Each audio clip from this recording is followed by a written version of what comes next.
Álvaro Cueva, alegría, mucha alegría, aunque hay un pedazo, una gran rebanada de tristeza. Así es, mi queridísima Patti, muy buenos días. Perdón si hoy no saludo con la euforia que me caracteriza, pero México está de luto.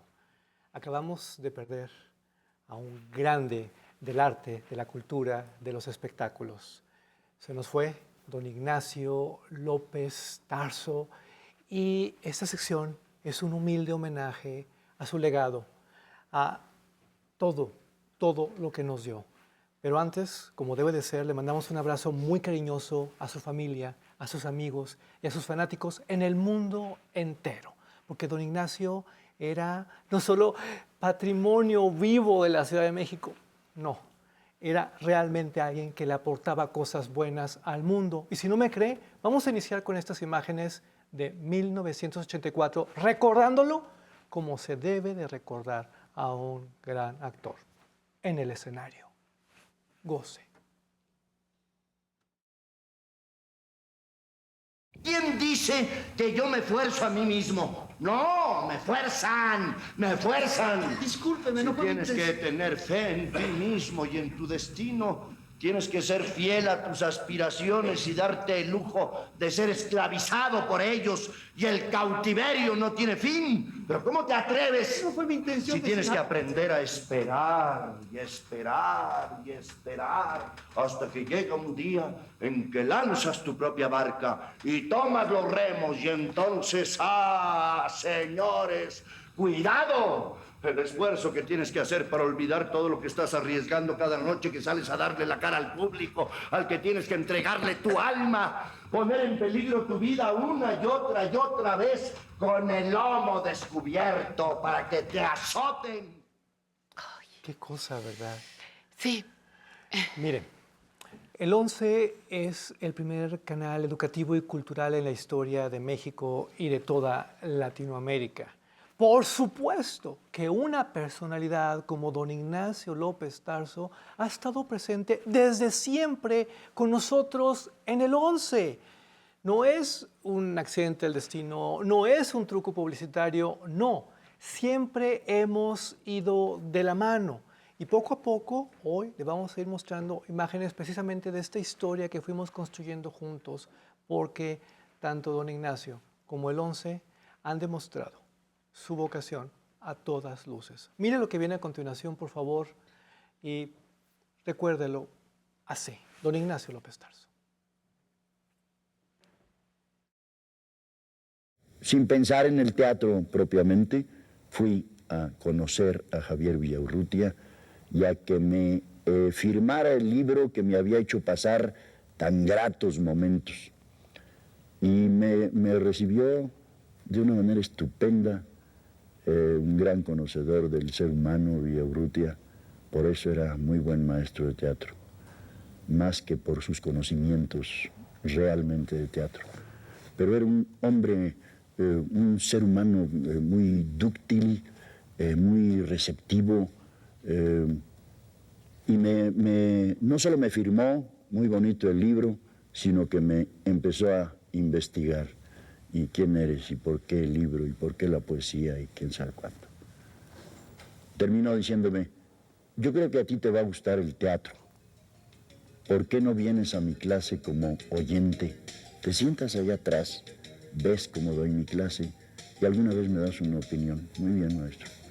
Me empezó a sugerir lecturas, a sugerirme ejercicios, concentración, análisis del texto, descripción de un personaje, investigación sobre la época, sobre el vestuario, cómo vestirías tú a este personaje, por qué, cómo comería, fumaría, no fumaría, cuáles serían sus arranques de pasión, cómo se expresaría, en fin. Todos esos análisis que me hizo hacer el maestro Villaurrutia me hicieron que me apasionara del teatro, porque ese trabajo, el trabajo de mesa que se llama, es apasionante, que es el trabajo de investigación, sobre todo cuando hay obras como Shakespeare, que da la oportunidad de zambullirse en la historia y en la época y en hechos y hechos maravillosos. que le van dando a uno una imagen cada vez más precisa del personaje y de los personajes que rodean a mi personaje. Cuánta inteligencia, cuánta pasión. Y lo que me decías, Pati. Lo que decía es como su larga carrera, su larga trayectoria nos va marcando a diferentes generaciones. Sí. Recordábamos hace rato El hombre de papel, Sí. el Macario obligado de su filmografía, pero también habrá quien lo recuerde en la televisión, en un famoso noticiero, hablando de corridos. Y habrá quien lo recuerde ya de adulto mayor haciendo un papel al lado de Loco Valdés y de Sergio Corona, también con un papel estelar. Entonces nos va marcando en diferentes épocas de la vida como país y como generaciones. Yo estoy convencido de que una de las claves del gran amor que todas y todos sentimos por don Ignacio López Tarso está en que él trabajó lo mismo para el público más humilde que para el más encumbrado. Hacía lo mismo, lo más elitista en términos culturales, lo más sofisticado, pero al mismo tiempo también lo más populachero, lo más frívolo y dentro de cada expresión. Si era teatro, era griegos, era Shakespeare, pero también era esta comedia delirante. Si era televisión, era el programa cultural, ¿cómo de que no? Pero también esta comedia disparatada. Era un hombre que trabajaba para todas, para todos. Mire lo que viene a continuación.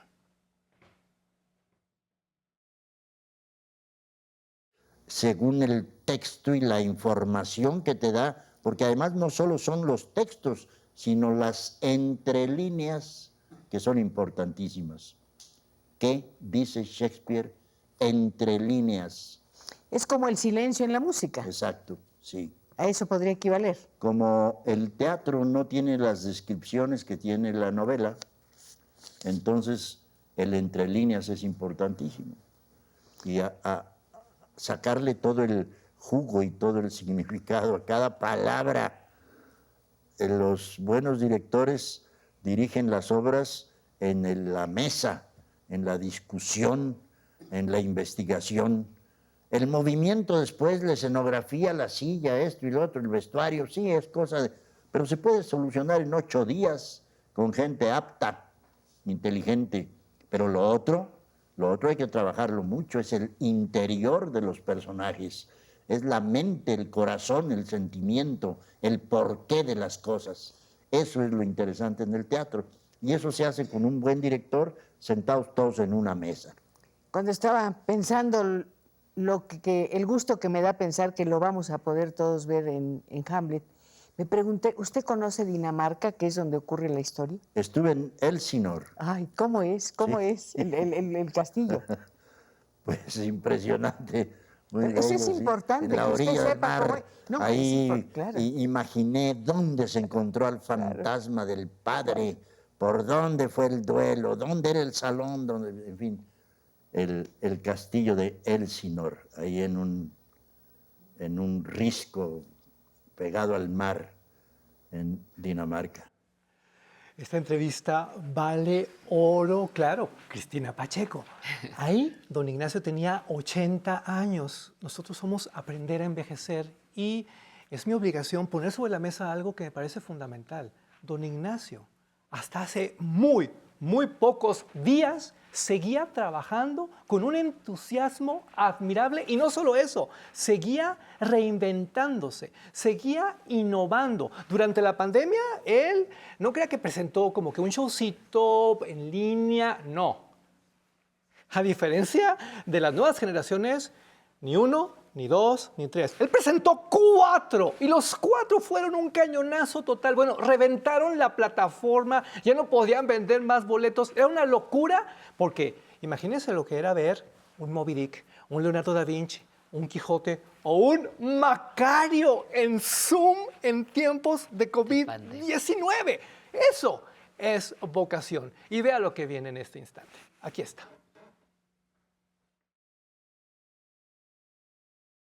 Maestro, antes de su debut profesional como actor, usted formó parte del grupo estudiantil Autónomo.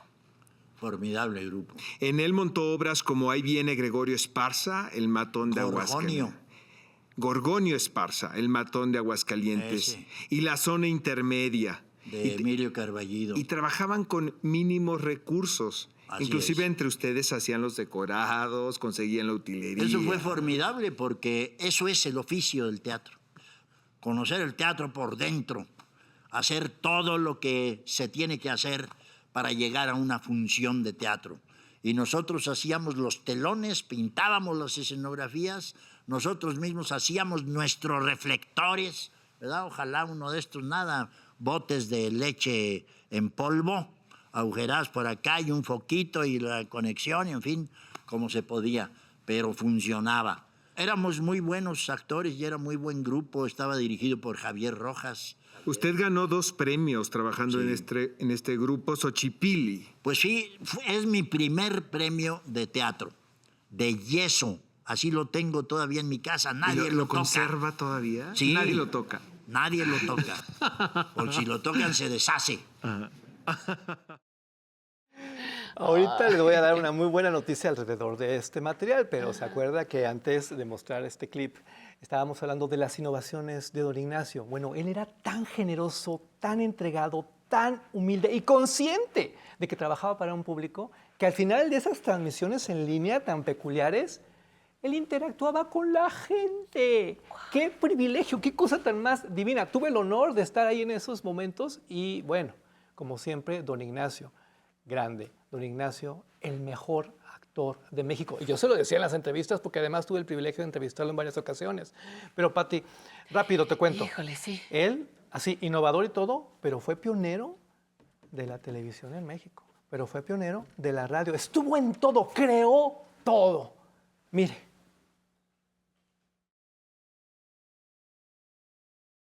¿Cómo fue trabajar con Gabaldón y con Figueroa al mismo tiempo? Sí, fue un descubrimiento, porque los dos fueron después muy buenos amigos míos.